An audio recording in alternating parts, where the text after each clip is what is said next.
જય હિન્દ. ભવિષ્યના પોલીસ અધિકારીઓ અને લોકરક્ષકો, ગુજરાત પોલીસ ભરતી 2026 ની પ્રક્રિયા શરૂ કરી દેવામાં આવી છે અને ધાર્યા કરતા ઘણી જલ્દી આવી છે. પરંતુ શું કરીએ, આપણે તો યોદ્ધા છીએ, લડત તો આપવી જ પડશે, કારણ કે સપનું પૂરું કરવાનું છે. પણ સપનું જોવાથી કશું નહીં થાય, એના માટે કરવી પડશે મહેનત, અને મહેનત કરવા માટે જોઈશે સચોટ રણનીતિ. હું નયન જોશી જીવી બુક્સ તરફથી તમને 3 એવી પાવરફુલ સ્ટ્રેટેજી બતાવીશ જેનાથી તમે 100% સફળતા મેળવી શકશો. First, running.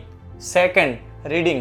અને ત્રીજું છે ટાઈમ ટેબલ મેનેજમેન્ટ. જો આ 3 સ્ટ્રેટેજી પ્રમાણે જો તમે ચાલ્યા તો વર્ધી 100% તમારા જ નસીબમાં. હું તમને અહીંયા મોટિવેશન આપવા નથી આવ્યો મિત્રો, કારણ કે મોટિવેશન એક એવી વસ્તુ છે જે ક્યારેક પાવરફુલ અને ક્યારેક બિલકુલ નહીં હોય, પરંતુ જે જરૂરી છે એ છે ડિસિપ્લિન. જો તમે ડિસિપ્લિનમાં કામ કરશો તો દુનિયાનું અઘરામાં અઘરું કામ તમારાથી થઈ જશે. અને હા, પોલીસ બનવું હોય તો સૌથી પહેલું તબક્કો છે ડિસિપ્લિન. તો આપણે શરૂ કરીએ હવે રનિંગથી. તો ભાઈ, રનિંગ માટે છે ને સૌથી પહેલા તો તમારે એક ટાઈમ ટેબલ બનાવવું પડશે. તમે સવારે 5:30 ઉઠીને મોર્નિંગમાં જો રનિંગ કરશો તો એ સૌથી બેસ્ટ ટાઈમિંગ ગણવામાં આવશે. પણ એની પહેલા તમારે શરીરમાં ઇન્સ્ટન્ટ એનર્જી માટે કંઈક ખોરાક લેવો પડશે. તો એના માટે તમારે લેવું જોઈએ 2 ખજૂર, કેળા અથવા અન્ય કોઈ ફ્રૂટ, જેનાથી તમને ઇન્સ્ટન્ટ એનર્જી મળી રહેશે. ત્યારબાદ મિત્રો તમે ગ્રાઉન્ડ ઉપર જશો. રનિંગ શરૂ કરતા પહેલા તમારે સ્ટ્રેચિંગ કરવું ખૂબ જ જરૂરી છે.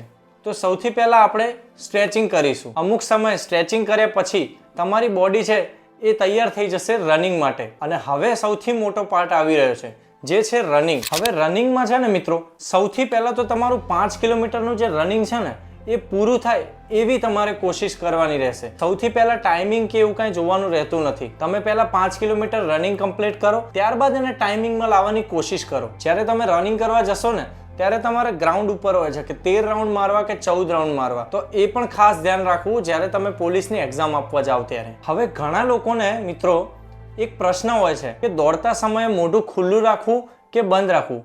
તો મિત્રો એ ટોટલી ડિપેન્ડ કરે છે તમારા બોડીના ઉપર કે તમારા અંદર સ્ટેમિના કઈ રીતનો છે. અમુક લોકોને એક જ રાઉન્ડમાં મોઢું ખુલી જતું હોય છે અને અમુક લોકોને 3-4 રાઉન્ડ પછી ખુલતું હોય છે. જે 3-4 રાઉન્ડ પછી જે ખુલે છે એ સૌથી સાચી રીત છે એની. હવે મિત્રો, જ્યારે તમે રનિંગ સ્ટાર્ટ કરો છો ત્યારે સૌથી પહેલા તો તમારે જંક ફૂડ ખાવાનું બંધ કરી દેવું પડશે અને તમારે ખાલી પ્રોટીન અને કાર્બ્સ વધારે પ્રમાણમાં લેવાનું રહેશે, જેથી તમારામાં સ્ટેમિના બન્યો રહે. અને આ બધું તમારાથી જો ફોલો ના થતું હોય તો મારું એક સ્ટ્રોંગ સજેશન છે કે તમે કોઈ એકેડેમી જોઈન કરી લો. અને એકેડેમી જોઈન કરશો ને તો તમારામાં જે કોન્ફિડન્સ આવશે એ અલગ લેવલનો હશે. તો આ એક સ્ટ્રોંગ સજેશન એક મિત્ર તરીકે રાખી લેજો. હવે ઘણા મિત્રો એવા છે કે જેમને રનિંગ તો થઈ જાય છે, પણ વાંચવાનું શું?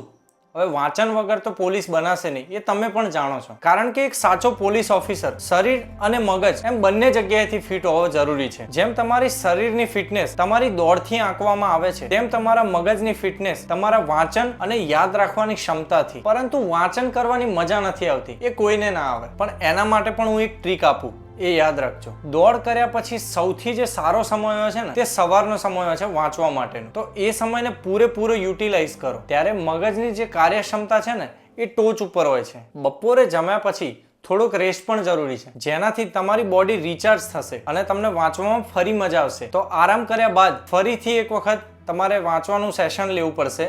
આમ રનિંગ સાથે 6 કલાકનું જો વાંચન કર્યું હશે ને તો વર્ધી તમારાથી દૂર નથી મિત્રો. જો વાંચવાના વિષયોની વાત કરીએ તો તમે જાણો જ છો કે પોલીસ કોન્સ્ટેબલ અને PSI ની એક્ઝામમાં મેથ્સ અને રીઝનિંગ કેટલું જરૂરી છે. તો યોગ્ય સોર્સ પસંદ કરી અને એના ઉપર મહેનત કરવી ખૂબ જ જરૂરી છે મિત્રો. અને એની પ્રેક્ટિસ એ પણ ખૂબ જરૂરી છે, કારણ કે તમને ખબર જ છે, પ્રેક્ટિસ મેક્સ મેન પરફેક્ટ. એ જ રીતે ગણિતની પ્રેક્ટિસ તમને એટલા તૈયાર કરી દેશે કે આગામી આવનારી પરીક્ષામાં પણ તમને ગણિતથી ડર નહીં લાગે. ગણિત માટે હાલમાં બકુલ પટેલ અને નીરજ ભરવાડ આ 2 સર તમારા માટે ઉપલબ્ધ છે. તમે તમારી અનુકૂળતા મુજબ કોઈ પણ એક સર જોડે જોડાઈ અને તમારી તૈયારીને મજબૂત બનાવી શકો છો મિત્રો. ગણિત વિષયની તમામ પ્રેક્ટિસ બુક, મટીરિયલ્સ અને રફ પેજ આ બધું તમને ઉપલબ્ધ રહેશે જીવી બુક્સમાં, એ પણ ડિસ્કાઉન્ટ પ્રાઇસ સાથે મિત્રો. જો આ પ્રમાણે મિત્રો તમે રનિંગ કરશો, રીડિંગ કરશો તો તમને પોલીસ બનવાથી કોઈ નહીં રોકી શકે. હવે મિત્રો આપણે વાત કરીશું ત્રીજી અને સૌથી સચોટ રણનીતિની, એટલે કે ટાઈમ મેનેજમેન્ટ. તો મિત્રો સૌથી પહેલા જો વાત કરું તો જે સોલિડ સબ્જેક્ટ છે એ આપણે સવારે લેવા જોઈએ, જેમ કે GK થઈ ગયું, બંધારણ થઈ ગયું. તો એના માટે તમે યોગ્ય સમય તમારી રનિંગ પછી ફાળવી શકો છો. ત્યારબાદ મિત્રો તમને જે સૌથી વધારે ગમે છે એવો સમય આવશે, એટલે કે ચા નાસ્તાનો સમય. તો મિત્રો નિરાંતે ચા નાસ્તો કર્યા બાદ તમારો સમય હોવો જોઈએ ગણિત અને રીઝનિંગ માટે, અને એ સમય ઓછો હોવો જોઈએ જેનાથી તમારી ગણિત અને રીઝનિંગમાં સ્પીડ પણ વધી શકે. ત્યારબાદ મિત્રો જે પ્રમાણે મેં કહ્યું કે બપોરે આરામ લીધા બાદ તમારે બીજું સેશન લેવું જોઈએ તમારા રીડિંગ માટેનું, તો ત્યારે તમે બીજા વિષયોને સમય આપી શકો. ત્યારબાદ મિત્રો જે સમય આવે છે એટલે કે રાતનો સમય, ત્યારે તમે કરંટ અફેર્સ અને જે આખા દિવસમાં વાંચ્યું હોય એનું રિવિઝન કરી શકો છો. મિત્રો જરૂરી નથી કે મેં જે પ્રમાણે તમને ટાઈમ ટેબલ કીધું છે એ જ પથ્થરની લકીર, પણ તમે જે પણ તમારી અનુકૂળતાએ જે ટાઈમ ટેબલ બનાવો છો એમાં જેટલા સબ્જેક્ટ છે એ તથા રનિંગ આ બધું કવર થવું ખૂબ જ જરૂરી છે,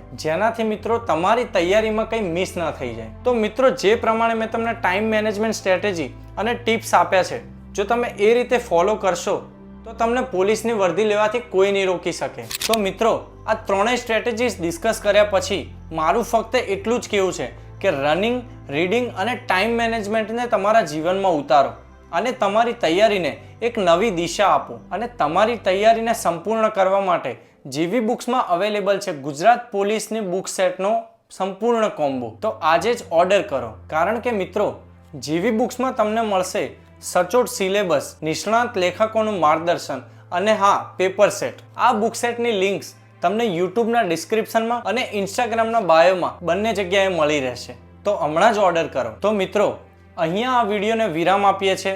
આ વિડીયોને બને તેટલો શેર કરો, લાઈક કરો અને તમારા ફેવરેટ પાર્ટને કમેન્ટ કરો. અને હા, તમારા મિત્રો સાથે શેર કરવાનું ના ભૂલતા. ફરી મળીશું એક નવા મોટિવેશન સાથે અને નવી સ્ટ્રેટેજી સાથે. જય હિન્દ.